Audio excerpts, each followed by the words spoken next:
నమస్తే అండి. నమస్తే. ఏం పేరు మీ పేరు? శ్రీనివాసరావు. ఇప్పుడు ఎలక్షన్ స్టార్ట్ అయ్యాయి, మున్సిపల్ ఎలక్షన్స్. ఎట్లుందండి వాతావరణం ఎట్లుందంటే చిన్న ఈ అధికారం పార్టీకి వెళ్ళి అనుకూలంగా ఉంటారు. మాకు గీరే కట్టాలు రావట్లేదు, రైతు బంధువు లేదు, ఏమన్నట్టు మేము అవి చేస్తాం ఇవి చేస్తాం అంటారు. కానీ తర్వాత ఎలక్షన్ పరిస్థితి ఎవరు లేడు. ఏం చేయాలి పరిస్థితి? ఇప్పుడు వార్డులో ప్రధాన సమస్యలు ఏమన్నా మీ దగ్గర? ఏముంచి నాకు గుంటలు చూడు ఎట్టున్నాయా, రోడ్డు చూసిన ఆడదాకా పోయిరా. ఈ రోడ్డు పరిస్థితులు ఎంతే ఉన్నాయి, డ్రైనేజీలు కూడా అంతే పడేవి. ఏం చెప్పమంటారు? ఇప్పుడు మీరు ఏ వ్యక్తిని గెలిపించుకో, పార్టీ గుర్తుకి ఓటేద్దాం అనుకున్నారా, వ్యక్తిత్వం చూసి ఓటేద్దాం అనుకున్నారా? పార్టీ గుర్తుకు ఓటేస్తాం. ఎందుకంటే ఇద్దరు మాకు ఆర్టీకి ఇచ్చిన వాళ్ళే, ఈ వార్డులో ఉన్న లేరు. అందుకే అధికారం పట్టుకేద్దామని ఆలోచిస్తున్నాం. నమస్తే అండి. ఏం పేరండి మీ పేరు? ఏ వార్డు మీరు? 14. ఇప్పుడు ఎలక్షన్ స్టార్ట్ అయిన 2-3 రోజుల్లో ఓటింగ్ కూడా జరగబోతుంది. ఎట్లుందండి సార్ పరిస్థితి వార్డులో? ఈ వార్డులో అయితే ప్రస్తుతానికి కాంగ్రెసే బలం ఉంది. ఎందుకంటే మేము సిపిఎం పార్టీ, అది సిపిఎం బలపరిచింది కాంగ్రెస్ పెద్ద పార్టీ. ఎందుకంటే అధికారంలో ఉన్న పార్టీ కూడా రాష్ట్రంలో కాంగ్రెసే. ప్రస్తుతానికి దీనికి మద్దతు మేము సిపిఎం పార్టీ అయినా కాంగ్రెస్కే మద్దతు ఇస్తున్నాం కాబట్టి కాంగ్రెసే గెలుస్తుంది. మొత్తం ఎంతమంది అభ్యర్థులు బరిలో ఉన్నారు మీ దగ్గర? ఆ దగ్గర కాంగ్రెస్ నుంచి డబ్బులు వేసిండు బాబురావు అని. సరే మంచి పేరునే ఎక్కే, కానీ పార్టీ తరఫు నుంచి టికెట్ అనేది కాబట్టి బలహీన పడ్డట్టే లెక్క. అయితే మన టీఆర్ఎస్ నుంచి కూడా ఉంది, కానీ ప్రభుత్వం లేదు కాబట్టి అది బలహీనంగా ఉంది. గత కౌన్సిలర్ ఎవరండి మీ దగ్గర? దివ్యనని శాఖల అమ్మాయి, వాళ్ళ పరిపాలన ఆ అమ్మాయిని మేమే గెలిపించినాం సిపిఎం నుంచి. అప్పుడు కాంగ్రెస్ మద్దతు ఇచ్చింది, సిపిఐ మద్దతు ఇచ్చింది కాబట్టి గెలిపించినాం. ఆ అమ్మాయి పదవి కాలం అయిపోయింది. ఇప్పుడు ప్రస్తుతానికైతే యోహానని కాంగ్రెస్ నుంచి అస్తంగుతూ నిలబడ్డాడు. సిపిఐ పార్టీ మద్దతు ఇస్తుంది, ప్రస్తుతానికి బలంగా ఉంది, గెలుస్తాడు కూడా. వార్డు సమస్యలు ఏమున్నాయండి ప్రధానంగా మీ దగ్గర? వార్డు సమస్యలు ఆల్రెడీ మా కాడ ఇప్పుడు ప్రస్తుతానికి అటు సైడు కాలనీ సైడ్ తప్పితే ఇంకా మొత్తం కాలనీ బాగానే ఉంది. మాది ఇక్కడ తిలక్ నగర్ 1వ భాగం కిందకి వస్తుంది మాది. అయితే అటు 5-6 బజార్లలో సమస్యలు, రోడ్డు సమస్యలు, కాలువ సమస్యలు ఉన్నాయి. ఆయన గెలిస్తే తీరుస్తాడు. ఇప్పుడు పార్టీ గుర్తుని చూసి ఓటేస్తారా, వ్యక్తిత్వాన్ని చూసి ఓటేస్తారు? మేమైతే ఇప్పుడు వ్యక్తిని చూసి ఓటేస్తాం. అయితే వ్యక్తి కూడా మంచివాడే కాబట్టి మా దాంట్లో కూడా ఏదైనా సమస్యలు వస్తే పిలిస్తే వస్తుండు యోహాన్ అనే అబ్బాయి. అంటే మేము ఆల్రెడీ సిపిఎం పార్టీ మాకు బయట నుంచి కూడా ఊరి నుంచి కూడా వచ్చేవాళ్ళు ఉంటారు. ఇక్కడ వార్డు నుంచి మాకు వచ్చి చేయాల్సిన పనులు కూడా చిన్న ఏమంటే చేస్తాడు. నమస్తే అండి. ఏం పేరు మీ పేరు? ఏ వార్డు మీరు? ఇప్పుడు ఎలక్షన్ స్టార్ట్ అయినాయి, ఎటువంటి పరిస్థితి వార్డులో?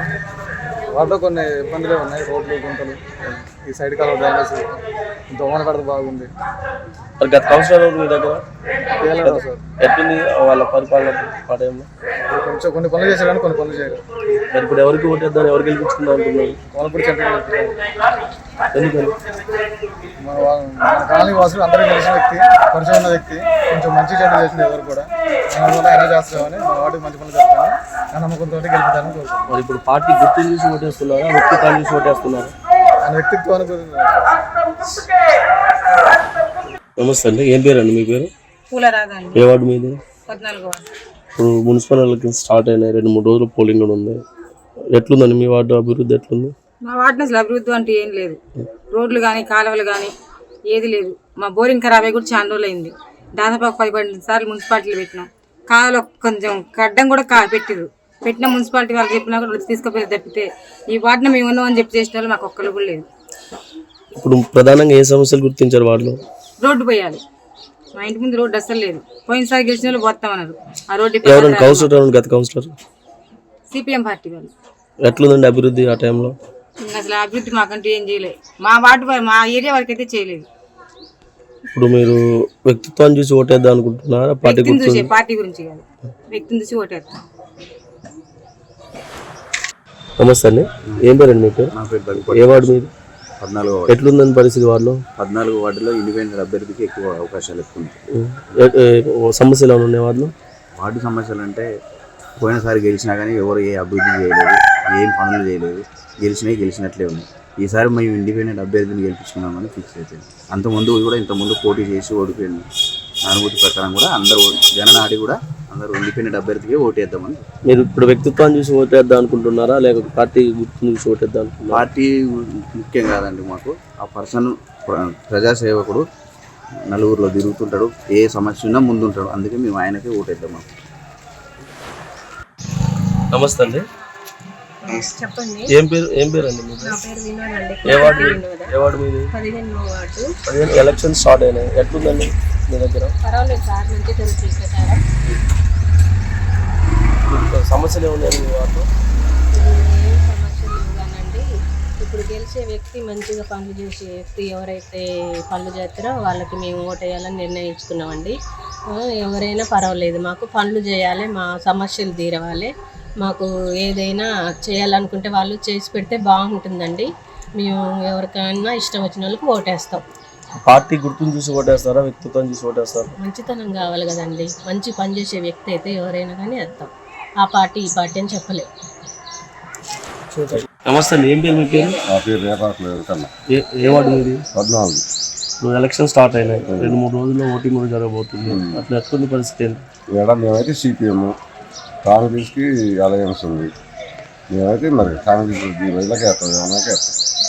ఇప్పుడు పార్టీ గుర్తుని చూసి ఓటేస్తారా, మీరు వ్యక్తిత్వం చూసి ఓటేస్తారా? వ్యక్తిని చూస్తేనే మరి మా పార్టీ అలయన్స్ ఉంది కదా. వ్యక్తి అయితే ఈ బాబురావు కూడా మంచివాడే, మరి ఆయనకి అయితే ఓట్ అయితే చాలా చేరుతాడు. మరి గత కౌన్సిలర్ ఎవరండి మీ దగ్గర? శ్రీవేణని ఎట్లుందండి వాళ్ళు అప్పుడు పరిస్థితి? వాళ్ళు అప్పుడు కూడా 3 రకాలుగా అయింది. సిపిఎంకి ఎక్కువ వచ్చింది, 120 ఓట్లతో గెలిచింది అమ్మాయి. వార్డులో సమస్యలు ఏముంది? ప్రధాన సమస్య ఇక్కడ ఏం లేదు, మా అయితే మంచిగానే చేసింది అమ్మాయి. అంతకన్నా ముందు బట్టి ఇప్పుడు 30 ఏళ్ళ నుంచి 40 ఏళ్ళ నుంచి కమ్యూనిస్ట్ పార్టీ కిందనే ఉంది. మంచిగానే చేశారు, బజార్లు బాగానే ఉన్నాయి, ఎంత పని చేశారు. నమస్తే. నమస్తే సార్. ఇప్పుడు ఎలక్షన్ స్టార్ట్ అయినాయి, ఒక 2-3 రోజుల్లో ఓటింగ్ కూడా జరగబోతుంది. పరిస్థితి ఎట్లుంది మీ వార్డు? ఏ వార్డు అసలు మీరు? 14వ వార్డు.